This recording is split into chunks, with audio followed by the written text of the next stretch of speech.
Right. Oop, oh no. Seems if I move the desk, then it's moving the wire to the camera. It's causing it to shake. Okay, gotta keep the desk very, very still. Hi! Hi, everyone. Yes, sorry in advance this morning. Yeah, I'm feeling very, very, buried with the edit right now, and also, unfortunately, a little bit between games insofar as what I'm going to stream. So, yeah, sorry. I've got to that point again where I'm not sure what I would stream even if I really had the time to. So, what I'm going to do is I'm just going to sip this coffee for a moment and just say hi to you all and just generally check in and see how you're all doing, and then probably go crack on with editing again very soon. Yeah, how you all doing? Good morning, Womble Knight. Good morning indeed. Yeah, sorry to disappoint you early. Hang on. Just going to pour the coffee from the French press. Indeed, so you're looking at a queen ant.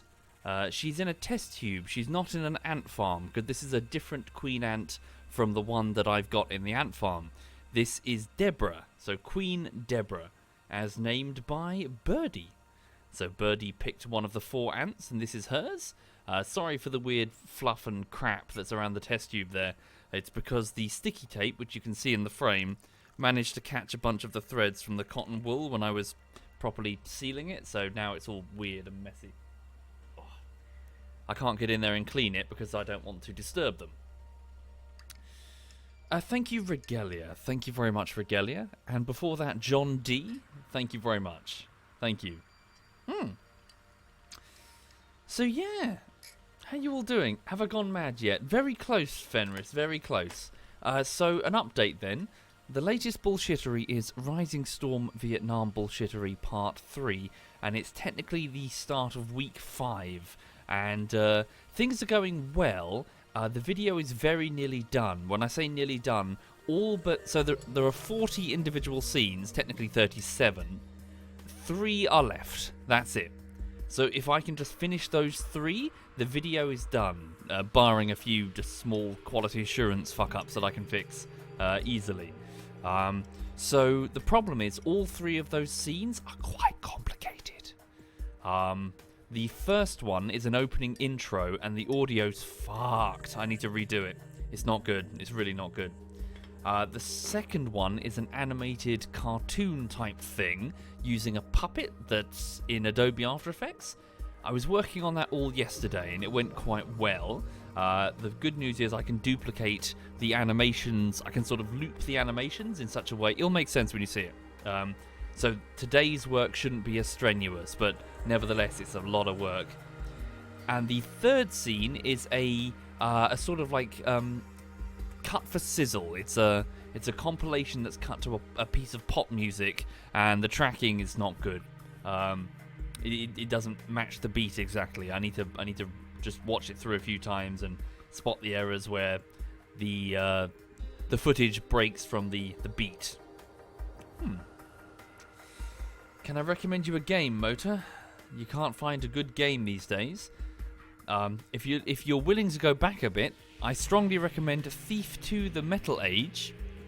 The graphics are a bit dated, but if you can get over that, it's an incredible gem. Big time. Don't go with Thief 1, just go with Thief 2: The Metal Age. They were still experimenting with a formula for Thief 1, so it's not great. Have I played DayZ recently? No, not for some months. Easy money. Thank you, Messi. Hi there, Messi. Welcome indeed. Am I going to stream Elden Ring? Probably not, Caillou. My understanding is that it's very similar to Dark Souls, and Dark Souls wasn't really my type of game. I did give it a go, but it's just not my type of game. It's a test of reflex style game, and that's not really what I enjoy.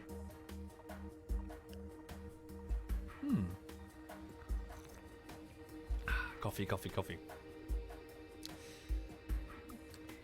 Well, I'm not trying to disrespect it, Incorrect Being, but you'd surely agree with me if I told you that Thief 1 was a lot more linear in nature, with quite a few areas of direct combat. For example, the caverns with the burrocks, and also the zombies in the crypts, with very little actually sort of sneaking between those moments.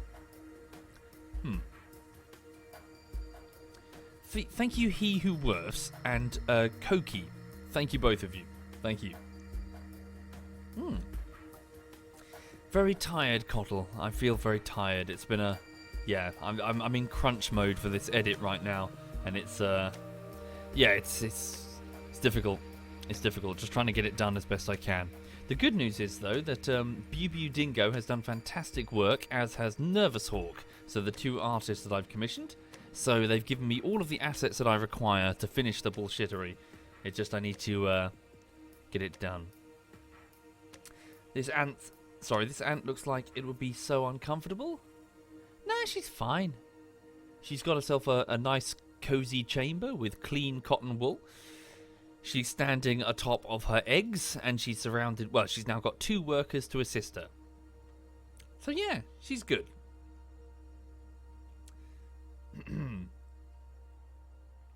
What does twat mean? So technically it means vagina, but to say twat is a very light insult. It's like saying silly sausage or something. At least here in Britain, to call someone a twat is a very low-tier, silly insult. It's like calling someone a Burke. Burke means, so Burke, so is it Berkshire Hunt, which is Cockney rhyming slang for cunt, isn't it? So it's technically derived from a much stronger swear word, but it's distant enough and commonly used enough in the United Kingdom that to call someone a Burke is very, silly. Like, you Burke. Thank you, Zoob. Thank you very much, Zoob. One thing you have to understand about Britain, though, is that we generally use swear words, I think at least, a lot more than other places. Same with Australia. So some of the harshest swear words are actually sometimes terms of endearment over here in the UK. Not really, Jay Bush. I don't find myself listening to many audiobooks. Indeed, Lamusa. So this is Queen Deborah. She is a Queen Lassis Niger, so the black garden ant. She's got 2 workers alongside. I'm not sorry. I need to stop wobbling the desk. I've got my arm on the desk. Good morning, Duckslayer. Good morning indeed. So for the people just joining, I won't be here too long, I'm afraid. I'm just sipping this coffee, and then I really should get on with work.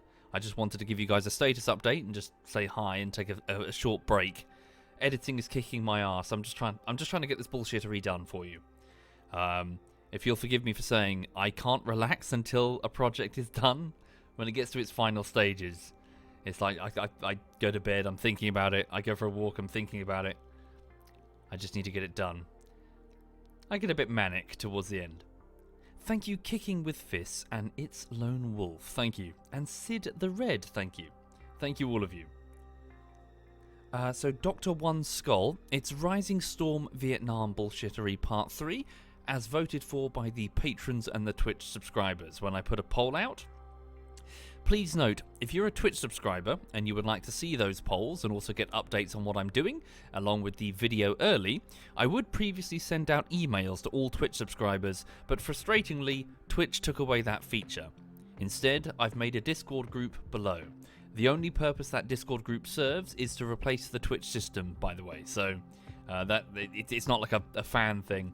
It's more just I guess like an email list, I guess. Like a mailing list. But yes, and I'd be very interested to hear your opinions when I do polls and stuff on what you think I should do next. Thank you, Galaxer and Andrew. Thank you very much, both of you. Yes, Divinity needs to be next, Zoob. I need to get that project moving. So the next bullshittery after this Rising Storm one is definitely going to be Divinity. Thank you, Volatile, and thank you, Ho-Hoo. Thank you, both of you.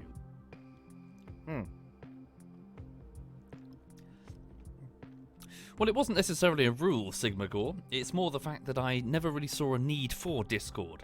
I used to have a Facebook page, but forgive me, I just didn't know what it was really for. And I was just getting so many messages that I had no hope of responding to. All I was doing was creating disappointment. So I eventually just shut down the page. It didn't really serve, or rather I couldn't maintain it. I used to be able to. At the size of around, say, like 1 million subscribers, I could just stay on top of it. But now I've got no hope. No hope. I'm even considering shutting down my Twitter because I haven't logged into it. I've actually forgotten the password on my phone, at least. No, sorry, it's the other way around. I've forgotten it on the PC, but I've still got it on my phone. But yeah, I haven't really used it since like August or something. I just don't really have a need for it. So similar thing with Discord. Why does her butt look like bread? Oh yeah, it does.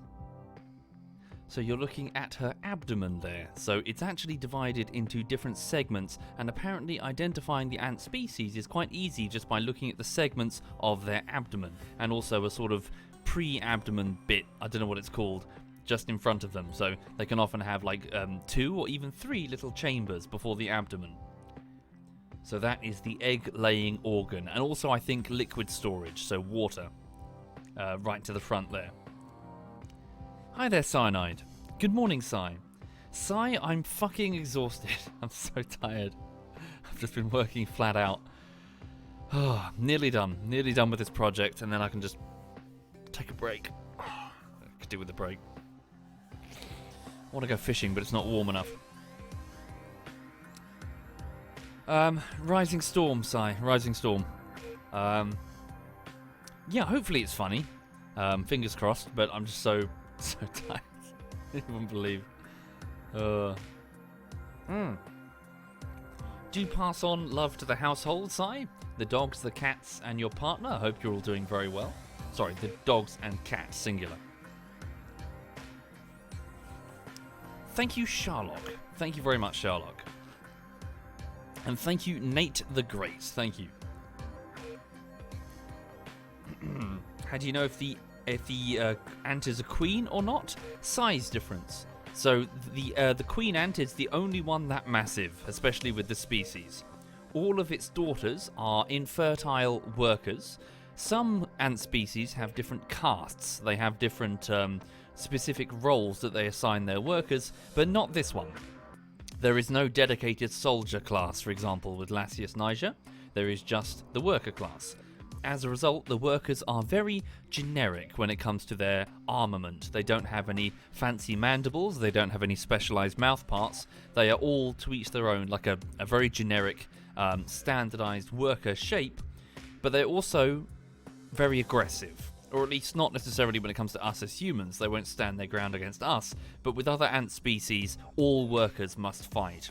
So all of her daughters, all of Deborah's daughters, will happily fight to the death in the defense of their queen.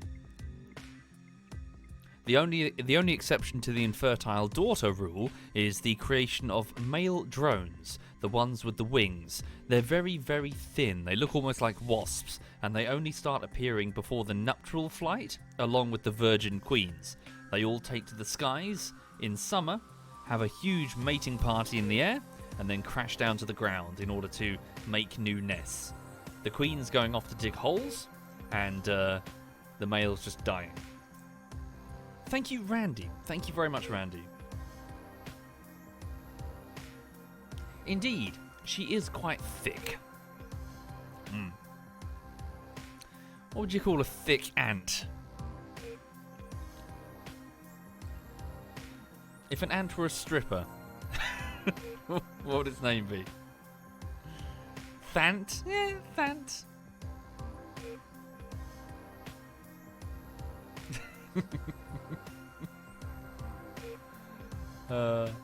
Twerker ant. Anthic. Tranky, says Lauriterson. Anthic, yeah. Sana says, you're starting to worry me, bro. Sugar booty, says Mag. Yay. Carapacious?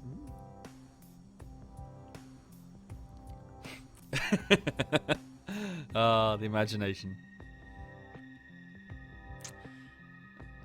Yeah, Titanic. Yeah. Okay. Well, I don't really want to go down that rabbit hole, Motor. It's not that I'm particularly mod hostile. It's more that I do like to go back to playthroughs and pick them up again later, and just don't want to go through the hassle of having to update mods and finding that I can't update them. There are some save files that I'm crushed that I can't even return to because those mods are no longer available.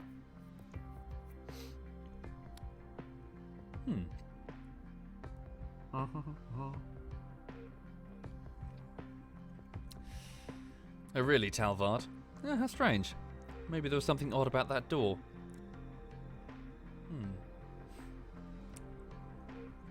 Or the patio even. Well, no, sorry, the patio door.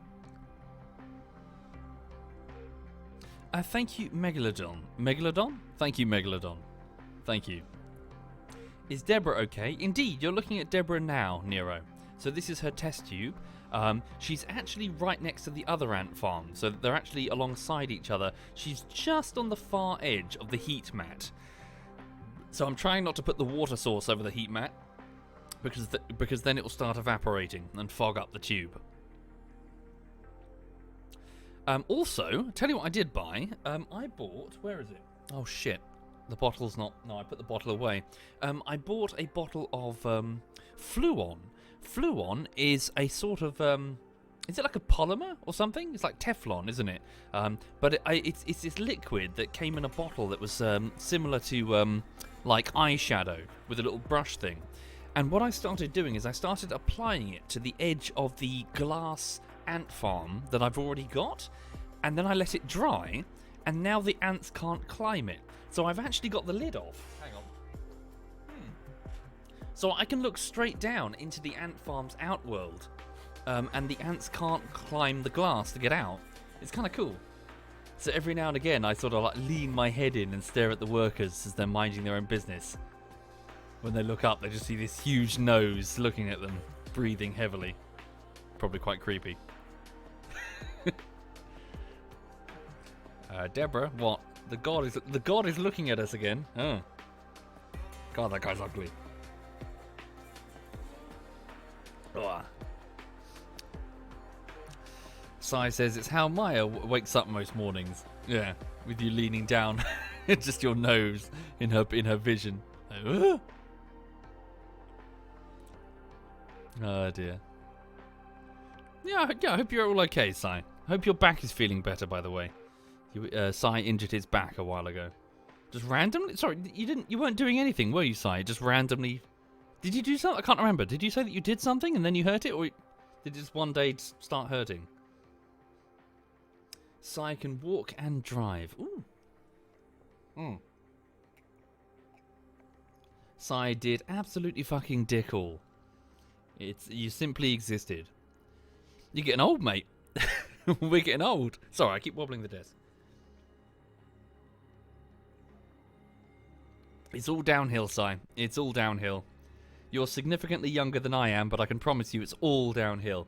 I had one shot of honeyed whiskey. One shot. I woke up with a headache.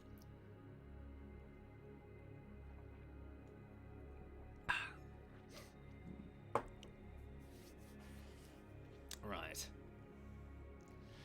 So for those just joining the stream, you're looking at a microscope camera that is pointed at the size of a very tiny test tube. It's only a few centimeters across.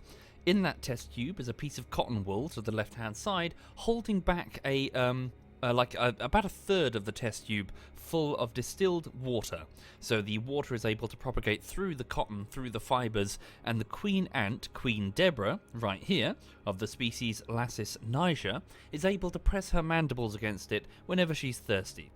In front of her, she has her egg collection. Quite conveniently, you can see that one of the hatched eggs, a larva, is being moved by one of her two workers.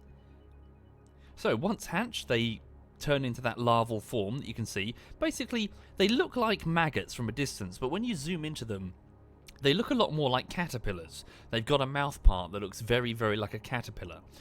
And the ants will feed them as much protein as they can acquire. So they will go out and they will get insects, and they will pre-digest insects, as far as I know at least. They'll basically consume them and put them into a sort of storage stomach and then bring them back home for the larva, which they then subsequently feed. Once the larvae reach a certain size, they will pupate, they will wrap themselves in silk, and they will start the process of transforming themselves into a worker ant, which you can see in front of you. So the workers start off in a sort of flat-packed fashion. They're sort of wrapped up in these cocoons, forming, changing, turning into one of these, the standardized ant shape. And then when they're ready, they will simply come online. They will simply switch themselves on. It's quite fascinating to watch. Their eggs unfurl like a robot that's just been initiated. And then they'll sort of stand there for a while, being cleaned by their other colleagues? Sisters, I guess. They'll stand there being cleaned, and their exoskeleton will gradually harden into the shape that it is now, becoming its black shape overall. At which point, apparently, they do not require much in the way of protein. From that point onwards, it's mostly just waters and sugars, which is why ants are super interested in getting to any sweet confectionery that you might have in your picnic. The whole colony runs on sugar, apart from the larvae, which are forming.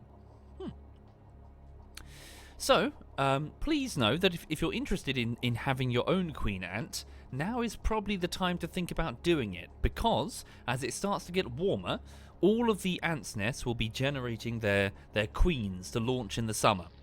So if you can get some test tubes and some cotton wool and a bit of distilled water ready to go, on the day of the flying ants you'll be able to scoop them up, put them in their test tubes, and then just leave them.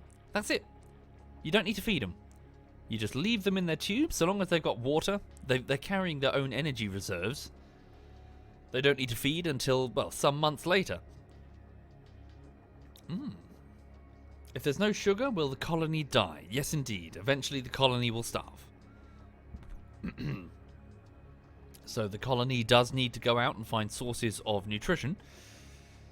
So any seeds, any fruit that they can find.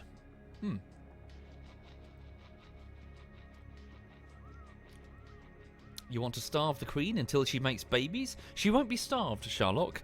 Every queen is launched from her nest with a huge set of wings, and by extension also a huge set of wing muscles, which are on her thorax. So, can you see her abdomen? Look to the left of it. Can you see that ridged structure? If she were to turn to her left a little bit, you'll see these marks. You'll see these distinct holes where she's basically pulled her wings off. So once she's finished her mating during the nuptial flight, she has no need for her wings anymore. She'll pull them off and maybe even eat them. It depends if she's in her chamber by then, if she's dug a hole. But regardless, she has very large wing muscles and she'll never need them again. So she starts cannibalizing them. She starts turning that nutrition into the first eggs. See all those eggs beneath her? Deborah has made those with her own sort of sacks of nutrition, her own muscles that she's cannibalized. She has had no food. That's not technically true. I gave her some honey, but she's not had a source of protein.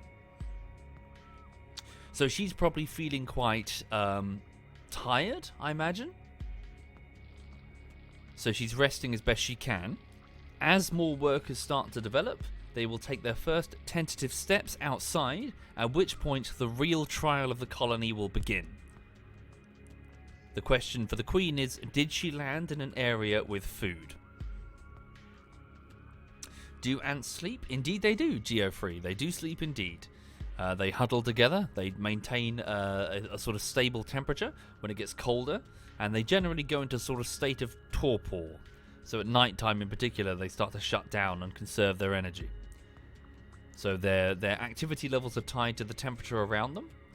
I've actually got the ant farm that's next to me has a sensor. It's telling me now that it's 23.7 degrees inside that ant farm. So I'm keeping it just a little bit warmer than room temperature. But if I wanted to, I could just press this button here and increase their temperature, which would therefore increase their activity. I switch off the heat mat at night time to let them rest.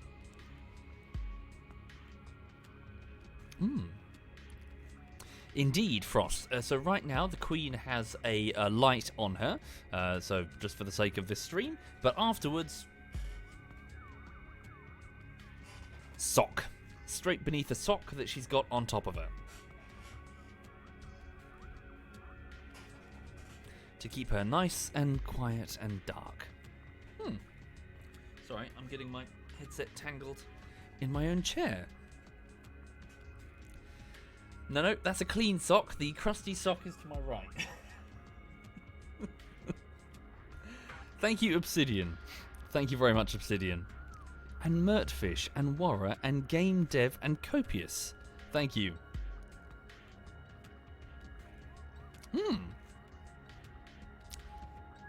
So yeah, she's just staying still to preserve her energy. Let her eggs hatch, let her workers go out and find something to eat. Unfortunately, I would show you the other ant farm, but frustratingly, they've gone and dug into a chamber that it's very hard to see. Let me show you the thing again, hang on. So for those that haven't seen this, this is just a picture of the ant farm that I've got to the left. So to the immediate right side of the frame is Deborah. But this is the ant farm that I've actually got with Queen Millicent in it. So they're actually in that red section. So that red section is where the ants decided to tunnel after I connected them to the lower left side. So that's where they are. But the annoying part is I'm afraid that she's currently in the hidden chamber, so I can't see shit. I cannot see anything. Even if I put the camera on the ant farm, there's nothing to show you. All of the ants are just hidden, apart from the odd scouts that go outside to find food. Yeah. I'm hoping that as the colony gets bigger, they'll start clearing the sand from the roof and we'll get a better view. Thank you, Walking Lettuce. Thank you very much, Lettuce. Thank you for the 12 months, Lettuce. Thank you. And Watermelon. Thank you very much. Watermelon Burger. Thank you. And Anti-Brum. Thank you, Anti-Brum. And Meandera and Obsidian. Thank you, all of you folks. Oh. Hi there, Pandaren. Well, welcome indeed, Pandaren. Yeah, well, you know, this is me. Sorry, if anything, I'm just, I'm slacking. I'm supposed to be YouTube editing. I'm going to get on with it momentarily. So yeah, sorry, for those passing through the stream, please know that I'm working on Rising Storm Vietnam Bullshittery Part 3. The video is nearly done. Nearly done. Yeah. So there are 37 scenes, and 3 need to get finished. The bad news is that there's quite a lot of work that I need to do for those 3. Yeah, it's not quick. I'm doing the best I can, but I'm feeling so tired. I was up until about 1:30 last night, just trying to get one of them done. It's a real bastard. The problem is, so 2 of the 3 scenes, so 1 scene is the beginning and 1 scene is the end, and it's so critical you get those right. If ever you're doing YouTube editing, you have to get the beginning and the end. I know that's obvious, but you have to get the beginning and the end perfect. It's the whole public speaking thing. People remember the beginning and the end of something, never the middle. You have to focus on the beginning and the end. Ditto. It's a simple question with a multifaceted and complex answer. Why not just hire people? Sorry. In short, rattling through my default answers incredibly quickly, it would sell a level of authenticity that I think YouTube is desperately in need of if you start outsourcing your work. Comedy in particular is particularly vulnerable to changes in decision making among the people making the comedy. So if you change up the team, if you suddenly break up the pythons as it is and bring in other people, it's not going to be as funny, at least in my opinion. What's the other reason I often cite? So authenticity problems, comedy vulnerable to change. Fuck. There's a whole bunch of them that I tend to rattle through. Oh, I like it. That's a big one. I like it. We define ourselves based on what we do for a living, and I like being. I enjoy being an editor. I enjoy being a YouTuber. The title of YouTuber starts to break down, I think, if you start sort of splitting it up amongst multiple people. If you become like a writer or a producer or a voice actor. I don't want to be those. I want to be a YouTuber. It's fun. But you've seen how I do stuff. You can tell that I'm a person who's fairly sort of. I like creating stuff. I like creating stuff. I don't want to oversee a team of people who are creating stuff. I want to create stuff. Thank you, Grim. Thank you very much, Grim. But yeah. Indeed, that's another one, Zoob. Yes. Often I find that channels, not all channels, but I can think of many channels that get big and they lose sight of the exact thing that made them big in the first place. I don't think generally people are here because they want regular, speedy, quick uploads all the time. I think, if you'll forgive me for saying so, you're here because you don't want your time to be wasted. Or on the YouTube channel at least. You want to click something and know that this is going to be worth watching. At least I'm like that. I don't know if you guys are, but I'm like that. I can't stand going to a YouTube channel and just having to sit through. You know, get to the point. Cut faster. No, I don't want your life story to. I'm looking for advice about After Effects with this plugin. Don't give me your fucking life story. Thank you, Henxiety. Thank you very much, Henxiety.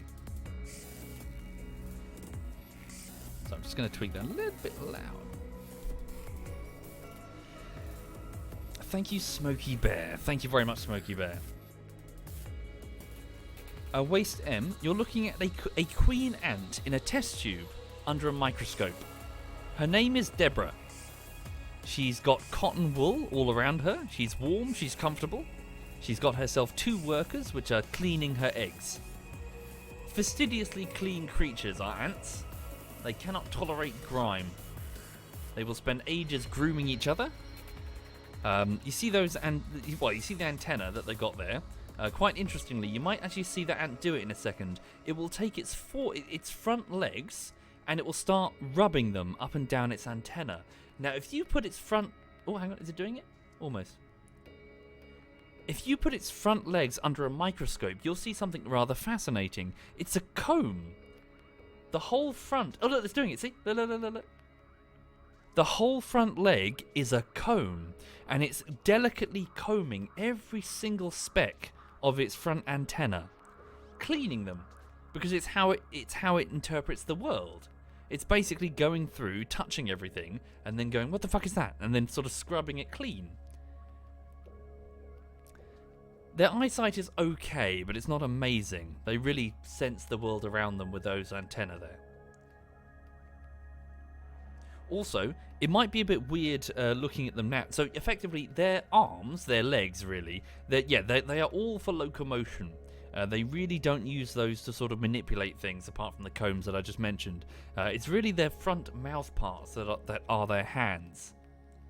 So the mandibles at the front. And technically those mandibles are not, it's not their mouth. Their mouth is actually hidden beneath and sort of folded up underneath the mandibles. 2 tiny, tiny little pincer things. Very hard to see.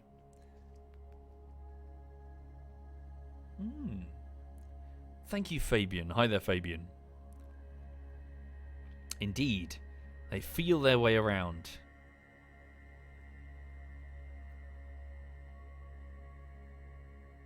Is that really the case? Natalie Yaluna. After you pick up a hissing roach, it will clean itself because they think we're dirty. Ew, human. Ew. But yeah.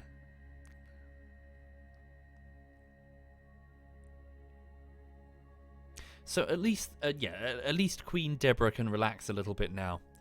Now that she has 2 workers, they will assist her in keeping her eggs clean.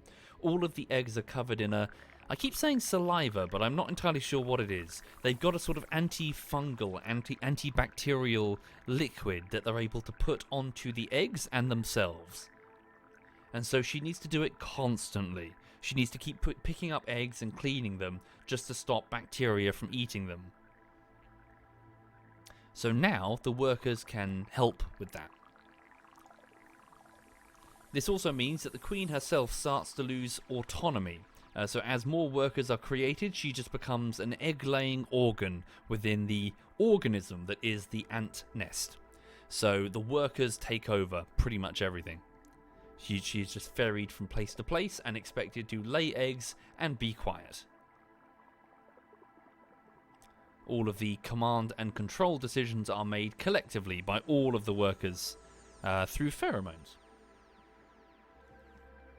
A decision of control from the, well, a system of control from the bottom up, not the top down. Which means it's difficult for us, we hairless apes, to really comprehend exactly what they're doing. Is a mutiny possible? No. A mutiny is not, well, not in the sense that we consider a mutiny, in the sense that other ants decide to take over leadership. It's more like they are all individual cells of a single body. They all have their very simple instructions that they follow. There is no cell that can act for its own benefit. Unless, of course, we're talking about an external parasite, which can happen. Quite frequently, in fact. Many species of ant are, in fact, parasitical. They'll enter another nest and sort of pretend to be one of their workers and try to get into the queen chamber to perhaps lay their own eggs, or maybe even kill the queen and pretend to be it. Parasites are a huge problem for most creatures.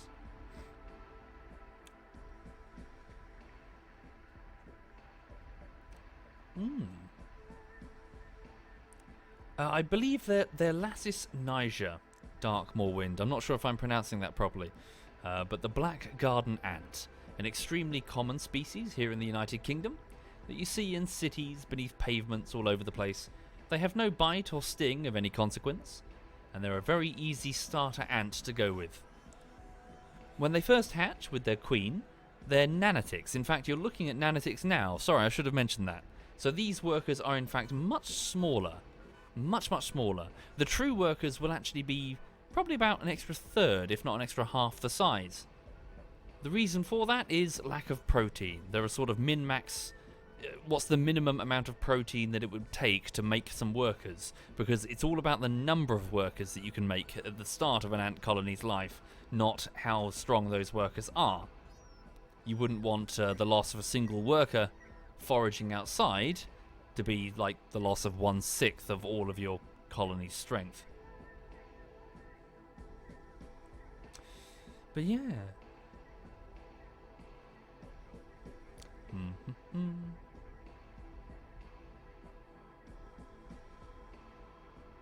So, if I were to show you... no, I wonder if there's a juxtaposition. I don't think I've got a shot to... Hang on. The ant footage that I recorded earlier. So I've got some shots from the ant farm. So here's one, for example, of... This is the same ant that you're looking at now in her old test tube. So this is Deborah, Queen Deborah, just having a drink of honey. I put a little tiny drip of honey, which she's eagerly drinking there. So she was very, very thirsty. She desperately wanted some sugar. You can note that her back legs, can you see how they're sort of splayed out behind her? She was feeling very weak. She's gotten much stronger now. The reason for the lack of honey was really because I kind of thought that she was in her death throes. She wasn't laying any workers. They weren't hatching. But to my surprise, Deborah bounced back. I'm not sure, Jav Darrigan. I thought it was Debbie. Maybe it's Deborah. It's named by Birdie. Maybe I keep. It's either me or her that keeps getting the name wrong. Hang on a second. What other shots do I have here? So that's a shot of, a top-down bright shot of the, so that's the first worker that Deborah hatched. Note to the left side, you see that cotton wool? Serious mold outbreak. This was her old tube. I quickly moved her into a new tube with much nicer, cleaner cotton wool. Yeah, that mold the outbreak was going to kill him, no doubt. But yeah, you can see a collection of eggs, of hatched eggs, so those caterpillar maggot things to the left, and the almost hatch pupating workers there. And this is also another shot of Deborah, with her first worker just hatched in her old mouldy tube. She does look different now, doesn't she? She looks healthier. This was a few days ago. She's got a sickly, crusty appearance, doesn't she? Maybe it was the mold. Maybe she wasn't cleaning herself properly. Hang on. Let's go back to the... So that's what she looks like now. Oh, she looks much better, doesn't she? She looks smoother. Less shiny. Maybe the workers have been cleaning her.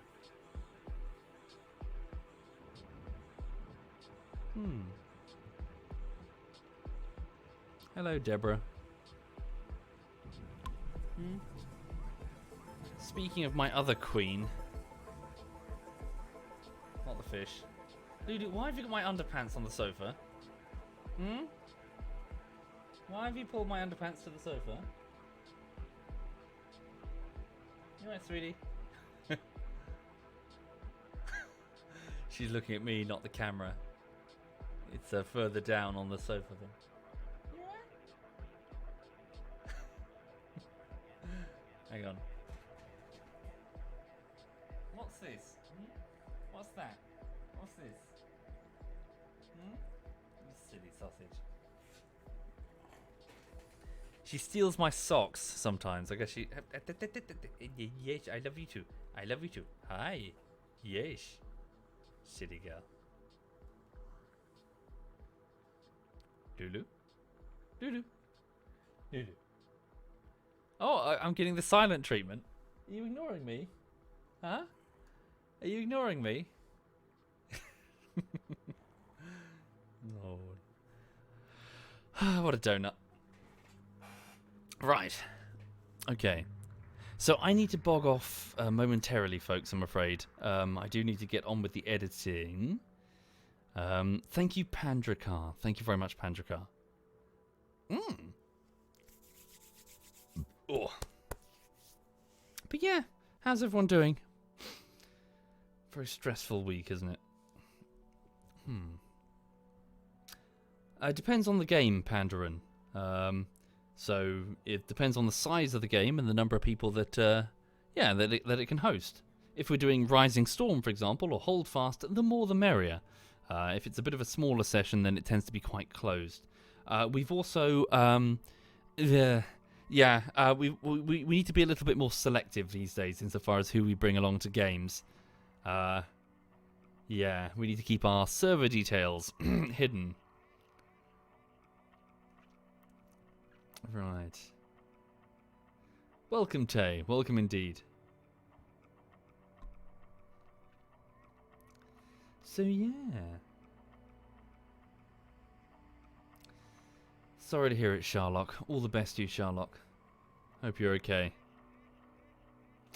Yes, Arabian. So I'm trying to finish a bullshittery now. So I'm going to disappear in a few minutes to get back to work on it. It's Rising Storm Vietnam Bullshittery Part 3.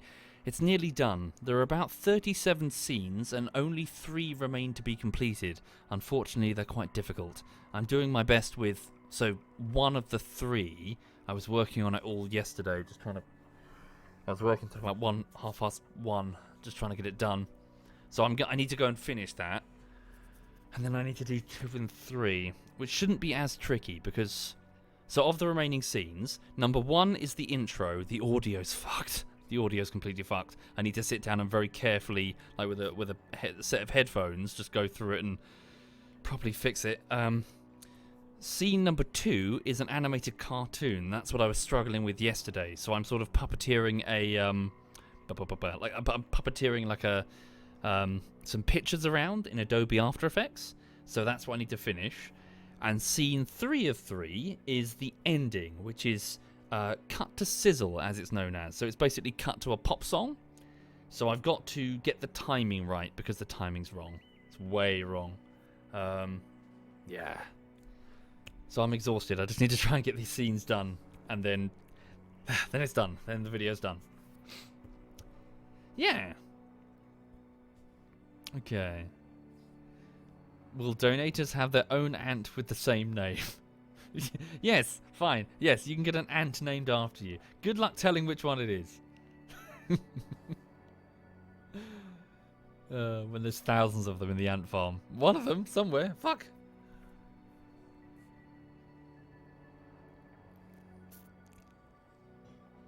Put a tiny label on them. Yeah. Hang on, let me just have a look at the ant farm. 1 minute. No.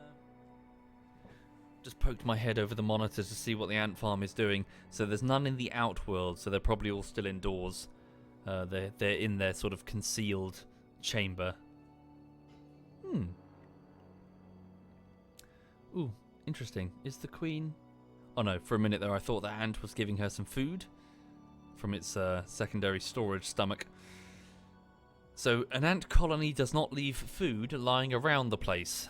They actually just eat it. So each individual ant becomes like a storage device, like a mini battery, I suppose. And so collectively, the entire colony will gorge itself on as much food as possible. Weirdly, that doesn't actually mean that the ants... Well, it depends on the species, but generally it doesn't mean that the ants will all take turns going outside. In fact, what seems to happen is that the youngest of the ants generally stay inside. The older a worker will get, the more it will become a forager outside. The foragers will go out, they will find a source of food, they will gorge themselves and then bring that back to the nest, at which point they will feed they'll basically feed a worker who will then move it into the chamber. So they're trying to intentionally keep ant groups apart, presumably to stop the spreading of infection.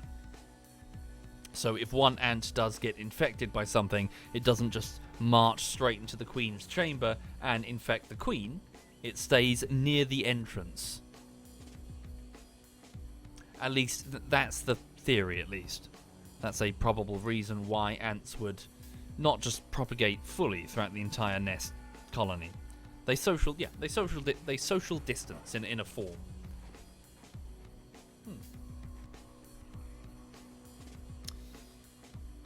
What stops inbreeding with ants? Good question. Just numbers, I would presume. Good question. I don't know.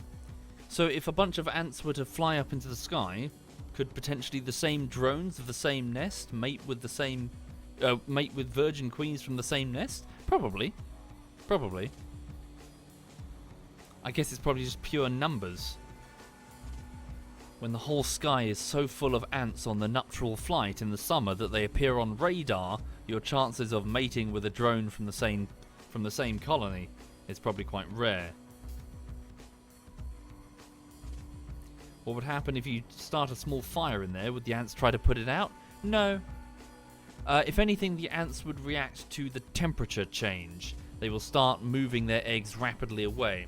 In fact, there is a documented sort of regimented way in which they evacuate. A bunch of scientists put a bunch of eggs and pupating workers and also hatched larvae into a chamber and then watch the order to see what order they would rescue things in. It turns out they actually rescue the workers that are closest to being hatched first. They will sort of prioritize, and they'll only rescue the workers and the sort of the least prepared eggs last. The really fascinating thing with these experiments is that when evacuation starts, the pupating workers can actually make sound. Actually, forgive me, I'm not sure if it's pupating workers or the larvae. As in, probably both, really. I mean, that's what a pupating worker is. But they can actually generate sound using hairs that they've got in their bodies. They're sort of vibrating them. We can't hear that sound, obviously. But they're able to sort of alert workers to their presence. So the scientists found that shaving those hairs, shaving ant eggs is a bit of a weird job description, but shaving those hairs actually made them silent and the workers couldn't find them. So they determined that, yeah, it's not all just feeling their way around, they're making noise. Yes. We have boosted it up to human levels to hear what they're saying. You just hear existential screaming. Actually, what would they say? What would an ant egg say? Thank you, Akari. Thank you very much, Akari. Yeah, did they just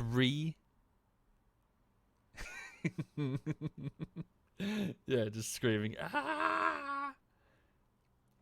Space Beast says they just say the word egg. Well, they just repeat the word egg, would they? Egg, egg, egg. Yeah. Yeah. It's just calmly reading Nietzsche or something. Oh look, what's the Queen doing there? Is she receiving food? She seems to be boxing with that worker. What the fuck's she doing?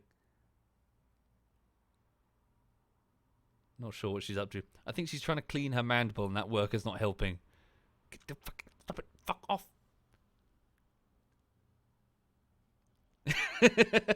We've tried to reach you about your extended warranty. Look at her. Look at her. Look at that shape. She's magnificent, isn't she? Can you see the wounds on her where her wings were from here? I can't see them. So she should have these scars. They're not scars really, but just marks down the side of her thorax where she's pulled her wings off. Maybe is that little point to the right side? That looks like a hair. That could be like a section of a wing. But yeah, she's like a xenomorph, isn't she? With her abdomen, just massive bulbous egg sac at the back there, and then her huge musculature compared to the rest of them, or rather, just bulbous thorax. She didn't need them anymore, Brock. So the wings are just to get the fuck away. Well, get somewhere safe and set up a new ant's nest somewhere. But once she's underground, she'll never come to the surface again. The Queen, once she's buried herself, will never come up to the surface. She's too important. What are those two workers doing? Yeah, look, they're all just cleaning themselves. They're all cleaning themselves. Again, extremely fastidious creatures. They always keep themselves extremely clean.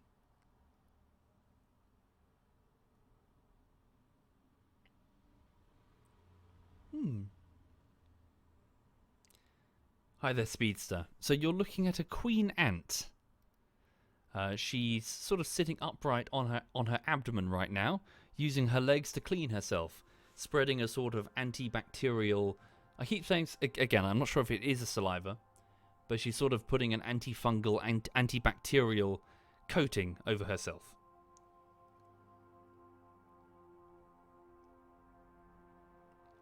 But yeah, she's clean. Yeah, she's got a nice cotton wool test tube here. I need to give her the bigger test tube. She's in the small one right now. But as she gets more workers, what I'll do is I'll detach the other test tube. So you see the right-hand side there? That rim, that's the other test tube that I've got.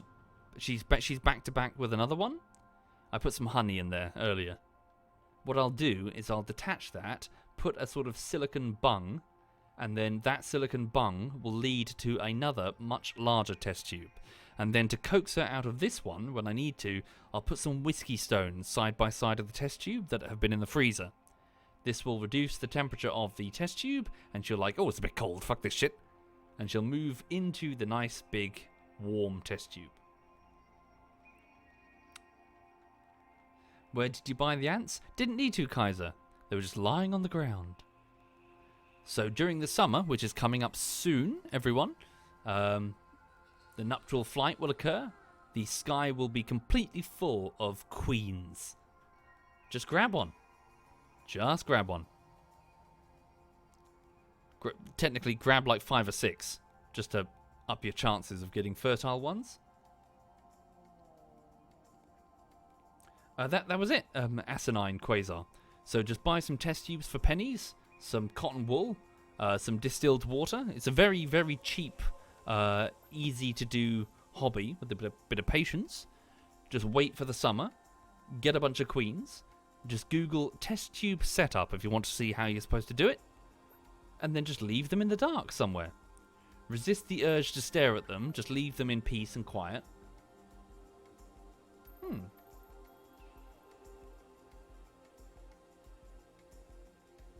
But yeah.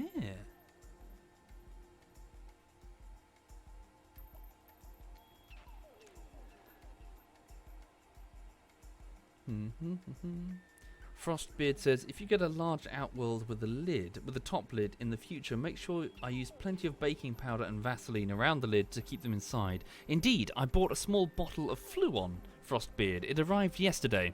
I coated the top part of the glass all the way around the outworld. So this is...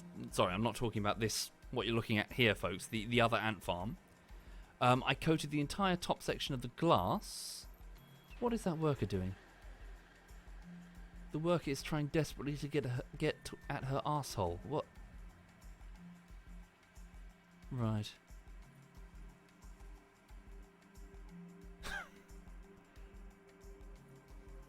I wonder if she's laying an egg, maybe.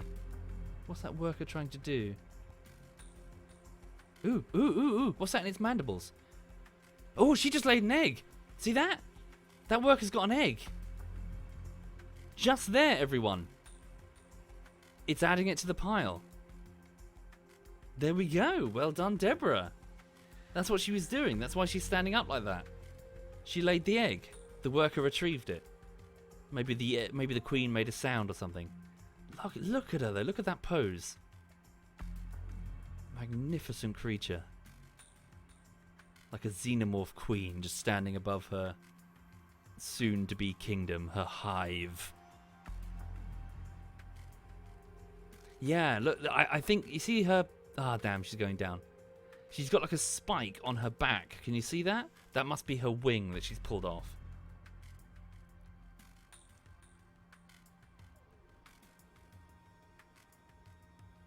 Could be a pheromone, pew pew. Not sure if it's like a low frequency sound or a pheromone. I'm not sure what she would do to indicate that she's laying an egg.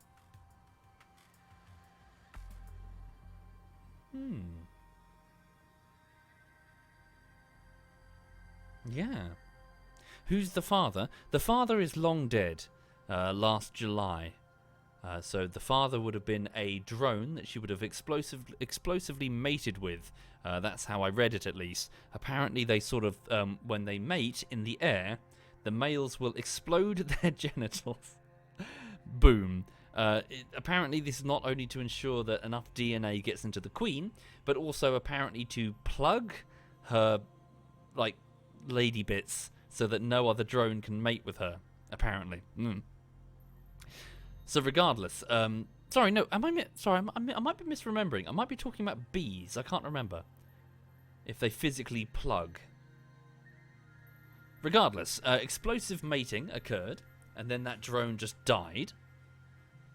And now she has enough DNA to keep laying workers for the rest of her life, which is incredibly impressive considering how long this species of ant will live.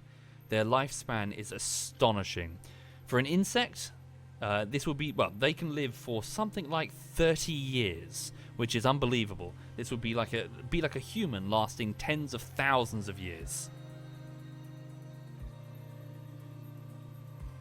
They are beaten only by the termite. The termite queen can live for something like 50, I think it is. Again, their longevity is astounding and the subject of active research. So yeah, potentially, I mean, depending on how it goes, Deborah could outlive me. That's something to think about. If this ant farm gets big enough and someone wants to take over or whatever, yeah, you could be looking at a queen that will live longer than I do. Because male lifespans are not amazing for men, as in humans.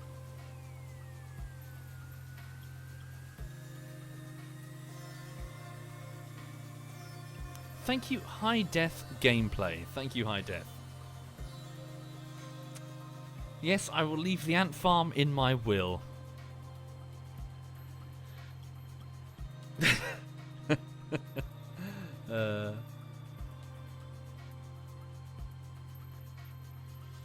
This is a different Queen Horseman. So this is Deborah. I have two in this flat. One is Queen Millicent, who's in the ant farm, and this is Deborah.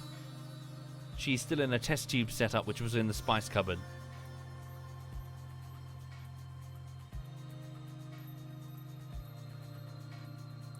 Well, we'll see, Tovik. We'll see.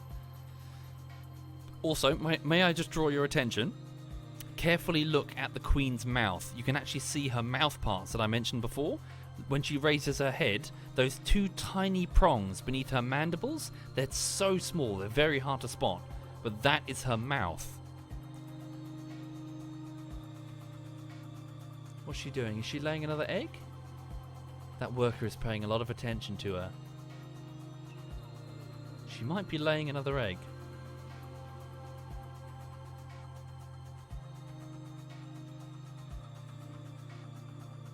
Hard to see unless she raises her abdomen.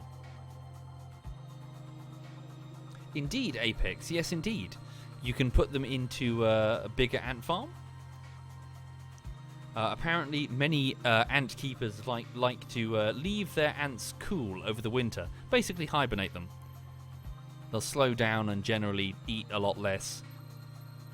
You can put them in a shed or something. And then get them back out again in the summer. Apparently, this improves their longevity as well. Periods of rest.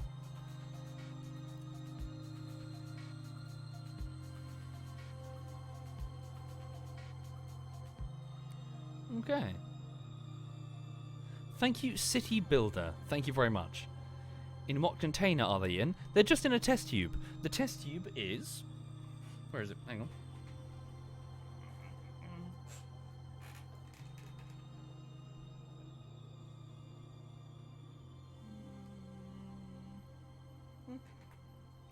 Yeah, the test tube is about, like, 6 centimeters long, roughly, and about 1 centimeter across.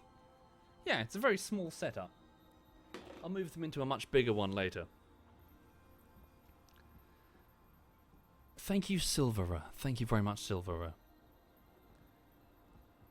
How low of a temperature can they stand? Not sure, forgive me. I'm not sure what the limits of this species are. They can't tolerate freezing, naturally. I'll look it up. That's an interesting question. Hang on a second. Celsius, Niger, temperature tolerance. What can they tolerate? Oops, I can't spell. Temperature in the nest varies between 20 to 27 degrees. They do very well in room temperature. They enjoy heat lamps, so a heat mat might be a good idea. What's their maximum tolerance? Try not to put them above 25 degrees for longer than a couple of hours per day. Moisture levels between 10 and 50% when it comes to humidity. They don't want it too dry.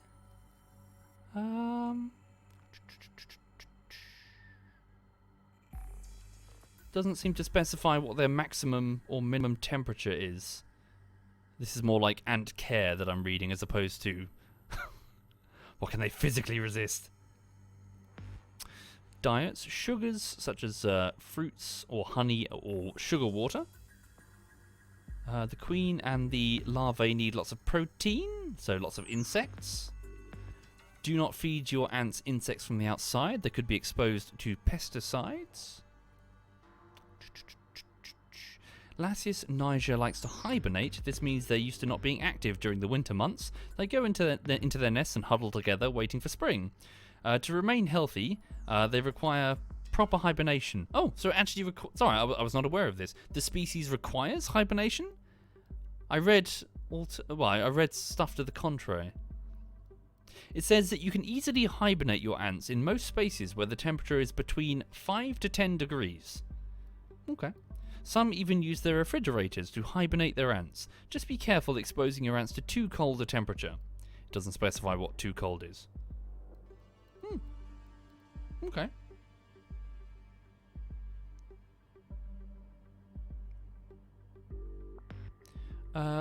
Right.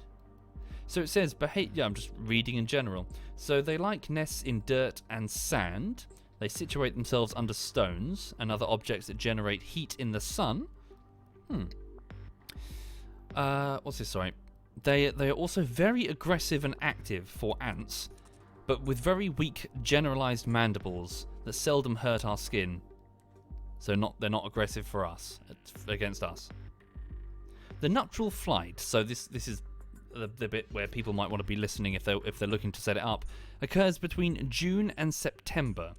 The European ants of the species tend to mate during the hot summer days in July and August, while their North American siblings prefer autumn. So that's fall for the Americans. It's not uncommon for people to see thousands of black garden ants flying away to mate with each other in those times. Yeah, what's she doing? Why is she showing her bum? She's chilling. Okay. Strongly recommend to catch them yourself. Legal issues about potentially moving ants across national boundaries. That makes sense. You wouldn't want to introduce an invasive species. Cool. Okay. Yeah, interesting. I might actually pop their temperature up a little bit then. I didn't realise that they can actually go all the way up to 27 degrees. I might like put up their temperature for just a couple of hours. So an increased temperature means faster pupating times.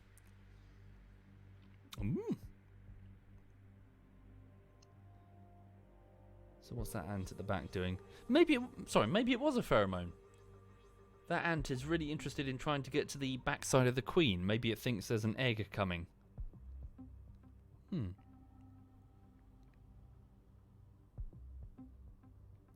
Her name is Deborah, or maybe Debbie. I think Birdie is going to have to decide. Have I had any ants escape? Yes, once. In fact, the reason... So, without going into the whole story, the reason why Queen Millicent is in the ant's nest is because one of her ants escaped from the test tube. I didn't put the sellotape on tight enough, so I had to put it in the ant farm, and then I wanted to reunite it with the queen, so I just figured, fuck it, I'll just hook the queen up. So I just put her in... hang on. So I just hooked her up here. You see to the bottom left there, where I first connected the test tube? I just put her in there, and then the worker found its way home, and it was fine. But I kind of hooked her up to the test tube, to the ant farm way too early. So she went into the first chamber and kind of stayed there for quite some time, not doing anything. She didn't really have the workers to do otherwise. It's only now, recently, that she started to actually move around and start excavating, making multiple chambers. And in those chambers, she's been gradually expanding. For example, here is a video taken from last, September, where you can see that not only is her central hive, her central nest area quite extensive there, but she's got a newly hatched worker, the glass-coloured thing to the bottom right. Its exoskeleton still not quite hardened yet. It's being welcomed to the world by its sisters.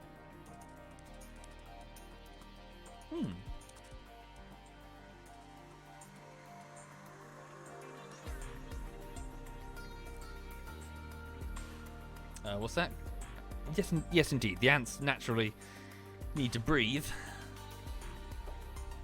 Oh, it looks like they're in a type of liquid. No, they're just in the air. It's probably just a reflection of the light.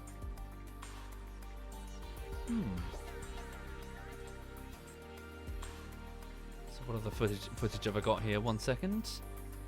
Deborah hatches 1. Already seen that one. Deborah eats honey. I've shown you that one. I need to get some more footage cut for you so I can show you clips that are new. There was this that I showed you earlier. This was the first one, wasn't it? So this is a shot through the skylight in Millicent's ant farm. So that's a true worker. You see that there? It's difficult to tell, but that worker is much larger, much larger than the ones here. So these are just nanitics. They're very small, but that worker, that's a true worker. You might be able to tell the size difference just based on it versus the eggs. Look at it. Look. Big.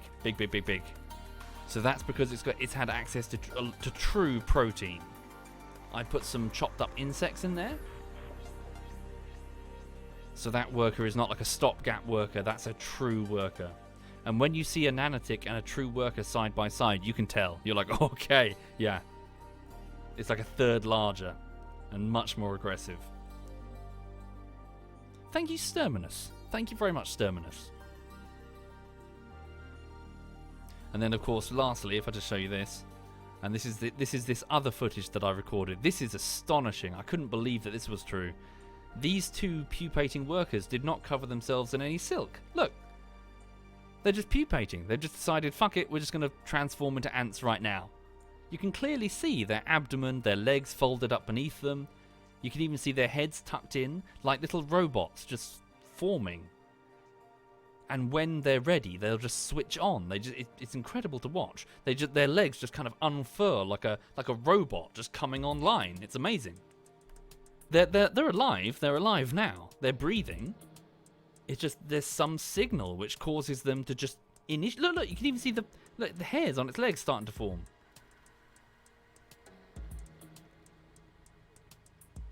Yeah, some sort of signal is initiated. Something happens and they just switch on. It's incredible.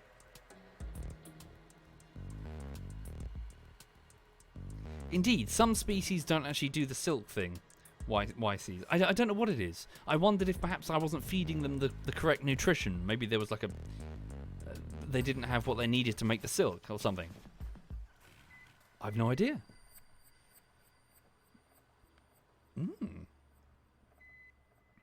Anyway, so yes, I will look to get it. I will get more footage for you soon. Need to make more clips for you. It's just looping.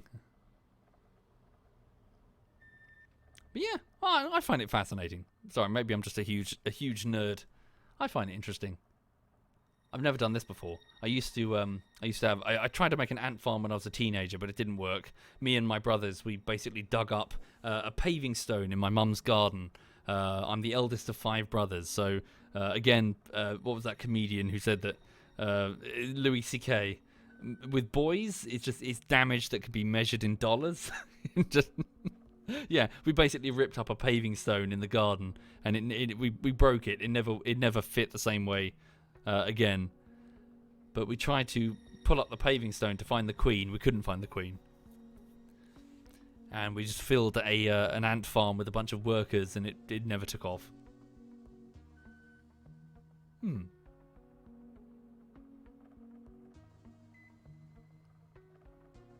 Yeah, and daughters do emotional damage, as he explains. Sons, it's just physical destruction, like a storm. Yeah, pretty much.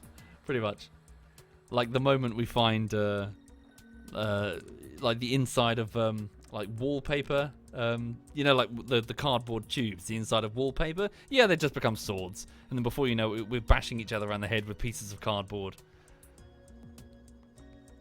Yep, that's how boys do.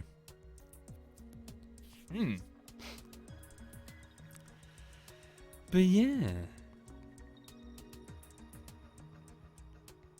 Right, sorry, I probably will head off now, folks. Sorry for probably not a very interesting stream this morning. I'm just wheel spinning, I suppose, in preparation to get on with work today, which is working on this next bullshittery.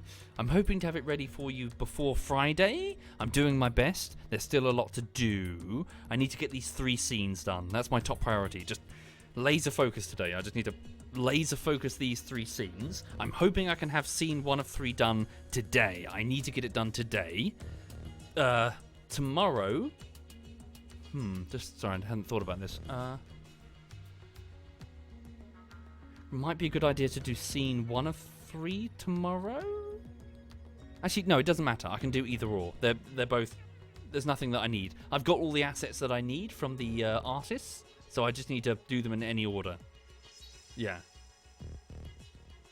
Okay. Cool. Thank you for watching, everyone. So I'm going to bog off. One moment.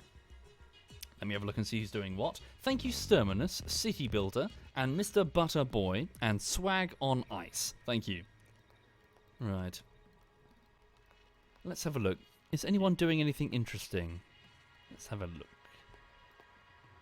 So, ZF Sheep is doing some Stellaris. Ooh.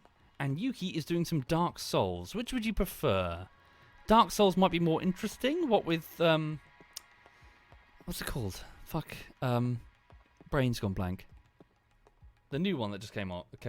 Actually, no. Is he just being sarcastic? Is this the new one? I think he might just be playing the new game. He just called it Dark Souls to take the piss. I can't tell. I'll hand you over to him, and you can tell me if this is the new one or the old one. Right. Hang on a second. So thank you for watching, folks. Thank you very much. Have a lovely afternoon. I will do my best with this bullshittery. Regardless, stay safe and yeah, just have a nice, calm week wherever you are. And I'll do my best with this edit. So this is ZF Yuki, who's doing maybe Elden Ring, maybe Dark Souls. I can't tell. I'm so sorry. Right. Thank you again, everyone. Have a good afternoon.